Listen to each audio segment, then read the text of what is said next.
उत्तर प्रदेश सरकार में भाषा संस्थान के अध्यक्ष राजनारायण शुक्ला से इंडिया हिंदी वाटर पोर्टल की खास बातचीत हुई, जिसमें उन्होंने पर्यावरण पर बोलते हुए कहा कि पर्यावरण की चिंता देश के हर समाज और व्यक्ति को है, लेकिन इसके लिए जरूरी है कि आज के इस डिजिटल युग में बोली भाषाओं के जरिए पर्यावरण के उस मुद्दे को समझा जाए जो एक दूसरे से अछूता है। इस वक्त जरूरत है कि पर्यावरण की हर छोटी मोटी जानकारियां डिजिटल माध्यम से हर उस व्यक्ति तक पहुंचे जो उसकी अपनी भाषा है, यानी पर्यावरण की जानकारियां लोक भाषाओं में होने को उन्होंने बेहद जरूरी बताया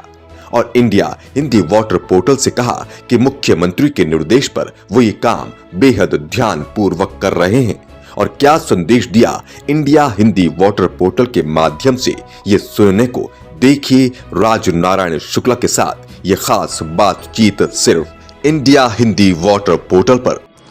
उत्तर प्रदेश भाषा संस्थान उत्तर प्रदेश सरकार का एक ऐसा उपक्रम है जो भारतीय भाषाओं के लिए काम करता है।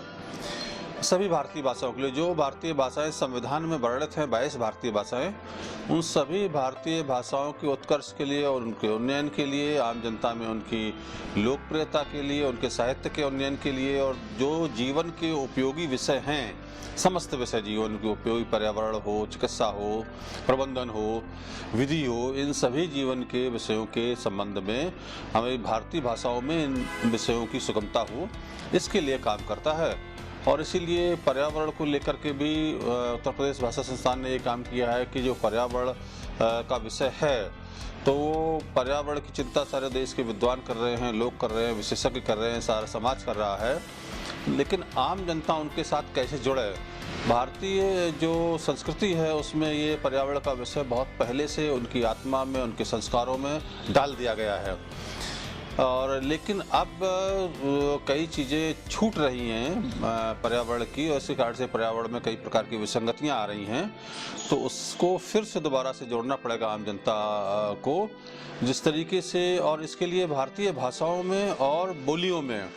पर्यावरण के विषयों को लाना पड़ेगा। अब जैसे बहुत पुराने समय में घाघ और भड्डरी जैसे जो लोग थे तो वो पर्यावरण के विषयों को लोकोक्तियों के माध्यम से, कविताओं के माध्यम से वो लाए हैं और वो इतने वर्षों तक लोक में प्रचलित रही हैं। वहाँ के एक अनपढ़ व्यक्ति को भी घाघ और भड्डरी की कहावतें और लोकोक्तियाँ याद हैं, उसके माध्यम से वो अपनी कृषि का संचालन करते हैं, अपने जीवन का संचालन करते हैं, पानी के बारे में पता करते हैं कब बरसेगा, कृषि को कब उपजाना है, कब क्या करना है उसके बारे में पता करते हैं। तो ये तभी संभव हो सका जब घाघ और भड्डरी ने अपनी जो लोकोक्तियों को बहुत आम जन की बोलियों में लाए, वो इसलिए संभव हुआ। और इसलिए इन भाषाओं को भी अंग्रेजी भाषाओं से हट करके या दूसरी भाषाओं से हट करके भारतीय भाषाओं में, अगर तमिल में है तो तमिल में, तेलुगु का कोई व्यक्ति है तो तेलुगु में, कन्नड़ का है तो कन्नड़ में, गुजराती है तो गुजराती, हिंदी तो हिंदी, और हिंदी में भी ब्रज भाषा में, अवधी भाषा में, कुमाऊं में, गढ़वाली में, कौरवी में, इन भाषाओं में जब ले के जाएंगे तो ये लोकप्रियता होगी। और जब आम जन पर्यावरण के विषयों के साथ जुड़ेगा तो जिस प्रकार का अपेक्षित बदलाव हम चाहते हैं पर्यावरण में और देश में, वो अपेक्षित बदलाव बहुत तेज़ी से देखने को मिलेगा। तो ये विषय इस तरीके से आना चाहिए। उत्तर प्रदेश भाषा संस्थान ऐसे ही विषयों को लेकर के कार्यरत है। योगी आदित्यनाथ जी जो हमारे मुख्यमंत्री जी हैं उन्होंने कहा हुआ है, बिल्कुल वो ध्यान देते हैं इन विषयों पर और उन्होंने बताया हुआ है कि बिल्कुल आप लोक भाषाओं में इन सारे विषयों को लाने का काम करिए और वो उत्तर प्रदेश भाषा संस्थान ये काम कर रहा है।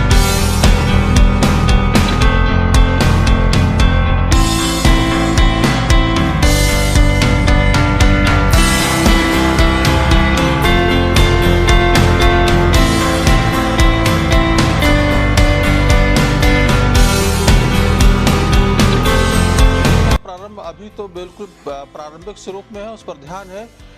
कोरोना काल के भी इसमें वो महत्वपूर्ण ये हो जाता है कि चूंकि वो आया तो फिजिकली जो तमाम काम होते थे वो रुक गए और इसीलिए सेमिनारों के माध्यम से, वेबिनारों के माध्यम से ये विषय आने शुरू किए, वेबिनारों के माध्यम से लोग जुड़ने शुरू हो गए और वो दूर दूर के लोग बिना ज़्यादा समय गंवाए हुए पूरे भारत भर के लोग और भारत से बाहर के भी लोग, हम वेबिनार के माध्यम से उनको जोड़ने का काम करने की योजना बनी है। तो वो वेबिनार शुरू करने की योजना है, उनको लोगों को जोड़ने की योजना है। इस माध्यम से हम लोग करेंगे। बस इसमें कठिनाई यही है कि अभी हम नीचे तक पहुंचने में थोड़ा समय लगने वाला है। हम जो शहर के लोग हैं, जो पढ़े लिखे लोग हैं, इन सबको हम जोड़ रहे हैं। सरकारों को इसमें लाभ दिख रहा है सभी को कि डिजिटल तरीके से चीज़ें जाएं, और क्योंकि इससे इसका व्यापक प्लेटफार्म है और एक तरीके से वो जैसे पुस्तक बंद हो जाती थी तो डिजिटलाइजेशन भी हमारे लंबे समय तक के लिए वो आ सकता है, हमारे उस रूप में आ सकता है, डिजिटल रूप में।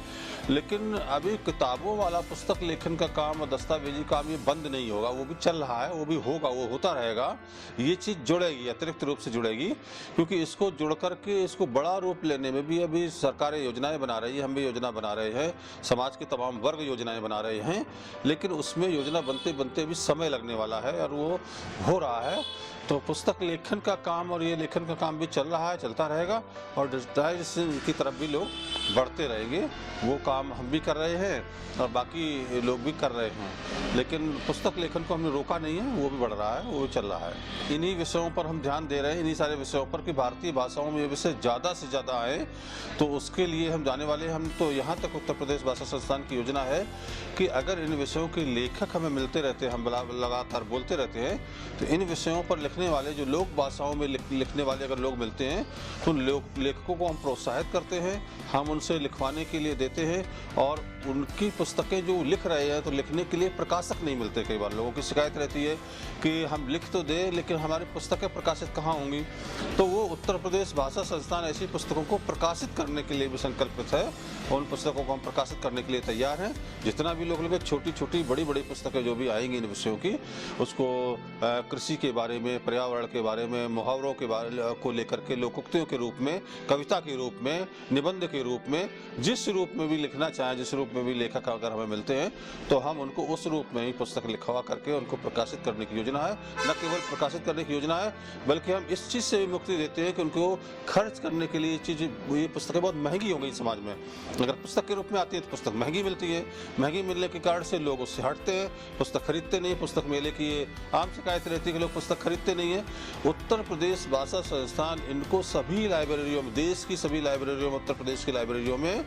और इसके अलावा जो वैसे भी रजिस्टर्ड लाइब्रेरी है, जिला लाइब्रेरी, उनमें निःशुल्क भेजने की व्यवस्था करती है। हम सबको पुस्तकें निःशुल्क भेजते हैं, कोई पैसा नहीं लेते, और वो लाइब्रेरी से जाकर के, वहाँ पंजीकृत लाइब्रेरियों में जाकर के पुस्तकें ले सकते हैं, पढ़ सकते हैं, वहाँ तक भेजने की हमारी व्यवस्था रहती है। मैं यही कहना चाहूँगा कि जो लोग इंडिया वाटर पोर्टल के लोग हैं, जो लोग लेखक के रूप में जुड़ना चाहते हैं वो लेखक के रूप में जुड़े, वो पुस्तकें लिखें, उनको हम प्रकाशित करवाएं। और जो लोग इस